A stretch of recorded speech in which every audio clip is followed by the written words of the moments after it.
চ রাখছি আমি। হ্যাঁ, আমার ফোনটা বহুত গরম হয়ে যাচ্ছে, তোর সাথে অনেকক্ষণ ধরে কথা বলছি তো। ঠিক আছে, রাখছি। হ্যাঁ, বাই।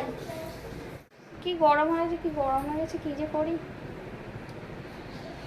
আর বলিস না, ফোনটা বহুত গরম হয়েছে। ধর তো, ঠান্ডা করে দে তো ফোনটা। ফ্রিজে দিয়ে দে, তাতেই ঠান্ডা হয়ে যাবে। তোর মাথা খারাপ হয়েছে? ফ্রিজে? আরে আমার ফোন ফ্রিজে দিয়েছি, চ দেখবি। চ, ফোন শর্ট হয়ে যাবে। তাড়াতাড়ি চ। এটা দেখবি, দেখবি, এটা আমার ফোন দেখ ফ্রিজে। দেখ ঠান্ডা হয়ে গেছে, দেখ কত ঠান্ডা। তুই দেখ, দেখ তোর ফোনটা আমি দিয়ে দিই ফ্রিজে। না না, আমার ফোন দরকার নেই। খারাপ হয়ে গেলে কেউ কিনে দেওয়ার নেই। তোমরা দেখো গাইস, কেউ এর মতো ভুল আমি কোনোদিনও দিব না। পারলে আমি সানে দিব, কিন্তু কোনোদিনও ডিপ ফ্রিজে কিংবা ফ্রিজে দিব না। তোর মতো পাগল নাকি আমি? খারাপ করতে চাই নাকি ফোন? আরে আমার ফোন কি খারাপ হবে নাকি? তোর ফোন খারাপ হয়ে যাবে, তোর ফোন অলরেডি খারাপ হয়ে গেছে, দেখে নে।